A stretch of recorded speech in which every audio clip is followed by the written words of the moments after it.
As Toastmasters, we know from experience that the more we practice our speaking skills, the better we get at speaking.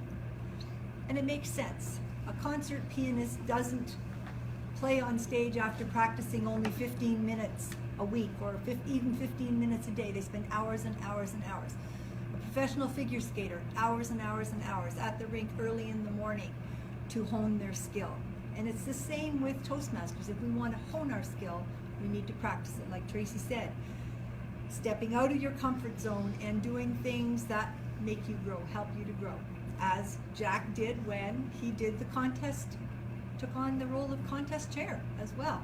Stepped out of his comfort zone, and now look at him. He's comfortable speaking on cable television. He's comfortable speaking in front of large groups. He's been on the radio. He's been all around, starting from that point. So that's why using Toastmasters skills outside of our club is an important part of our Toastmasters fitness.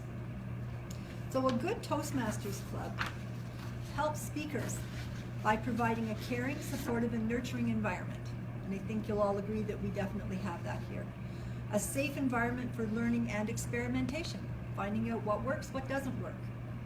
Friendship, mentorship, confidence, motivation, constructive feedback, leadership opportunities, exposure to different styles and ideas, leadership opportunities, and high standards for performance. I think I said leadership opportunities twice there. But sometimes we have too much of a good thing. We get very comfortable in our roles within the meeting. We get very comfortable with the people in our club. And in some cases, people may not be better off than when they started because they've just stayed with that one role over and over and over again. But every interaction that we have outside of Toastmasters, we use our Toastmasters skills, whether it's with a teacher, our child, whether it's in a restaurant, dealing with a waitress, whether it's shopping, dealing with somebody in a store. We might come up with somebody who's kind of grouchy to us, but our Toastmaster skills come in handy, and we breathe deeply and we smile nicely and we respond back to them in a manner that is maybe not equivalent to what they are doing. And one of the other ways to help us stretch our speaking abilities is to go visit other clubs. I had the opportunity to go down and see a Mo Monday, and that was a really interesting experience because it was very different than what we would normally do in a Toastmasters club. Each person told their story, and they were all different. They were all very, very different, and it was very interesting. And when you go to other clubs, in the Valley, we have a lot of similarities in our clubs. But if you go to an Ottawa club, you'll find some of them are very, very different from the way we do things. But even here in the Valley, each club has something a little bit different. In Arnprior, they start off with an opening thought and they have a closing thought. In Chalk River, they do their whole meeting in 1 hour on their lunch hour.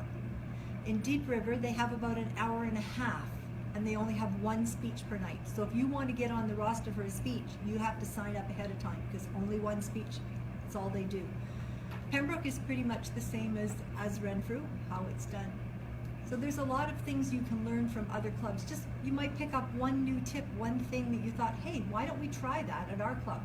And you bring something back. Or someone comes from another club and they said, well, in our club, we used to do this. You try it and maybe it works for your club.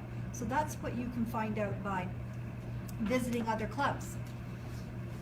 Tracy and I went down to Ottawa one time, to Canada, to one of the Monday night meetings, and saw a lot of different things there. And we participated at one point in time in a contest that was for I'm trying to think of the name of the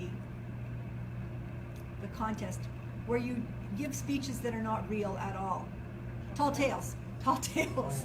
We participated in Tall Tales contests, and that's something that we can do here in our club if we decided we wanted to do that, or we can invite other clubs to come and join us and do a Tall Tales contest. And again, that steps out of your comfort zone because you're not even telling the truth. You're telling something that you want other people to believe. So it's another way of growth. Sometimes you might take on a role at the club you're visiting as well, or you might do a speech at the club you're visiting. Again, stepping out of your comfort zone. Contests. How many people are nervous about contests? It's like, oh, no, going in a contest. Don't pick me for a contest. Not going to do that. But it's a really good way of, again, challenging yourself, stepping out of your comfort zone and seeing what it's like. Lynn Kobus, she said when she was so nervous when she came, she's like, there is no way I'm ever going to do a contest. Don't even ask me to do a contest. I am not going to do a contest. Lynn Kobus went all the way to the division level with her contest speech. She won at club level, she won at area level, and she went to division level with a couple of speeches actually. So she not only one time, but she's actually done it more than once. Then she got a little shy and she got a little more in her comfort zone. She fell back in there and she stopped doing speeches. But you can participate not only as a contestant, you can actually participate as a ballot counter, as a sergeant at arms, as a contest chair. So there's a lot of different ways that you can participate in the contest without being the speaker. So it's something to think about. You get to meet other Toastmasters, you get to have fun, you get to see a lot of Toastmasters that just go to contests. You get to see who the judges are. You're not supposed to know in advance when you're speaking who they are, but small contests, you know who they are. Oh, there's a bunch of new people, haven't seen them before, they must be the judges. Yeah, that's right. You also have a lot of opportunities to speak outside. You might be asked to speak at an organization that you belong to. With your Toastmaster skills, instead of going, oh, can't do that, you're much more confident to step forward and say, yes, I think I can do that.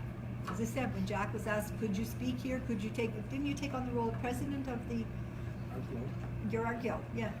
So that was something else, and that's outside of the club. But again, something that Jack probably wouldn't have done a few years ago.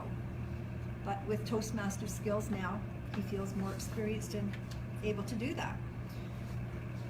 So Toastmasters gives us more experience to draw from and grow from. It helps us develop comfort speaking in front of an unfamiliar audience. We get additional and possibly better feedback, because when we're getting the feedback from the people in our group, we pretty much know, oh, so-and-so's giving feedback, it's going to be like this. When you get someone else from another club giving you feedback, you have no idea what the feedback's going to be like, and sometimes it's going to be better. It's definitely going to be different. My sister, when she came to Pembroke and gave feedback, I found that her feedback was very different from the feedback we had, and it was excellent feedback. So it's something that we can benefit from. It gives us a new, fresh perspective on our performance. It gives us increased confidence, increased flexibility and adaptability, increased ability to accept criticism. And then we can bring our knowledge and skills back to our home club to help the home club.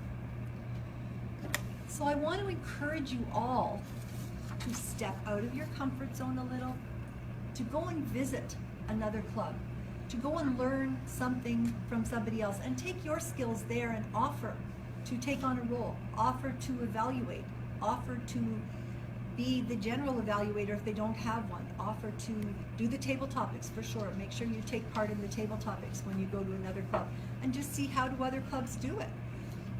There are a lot of different ways that we can do table topics.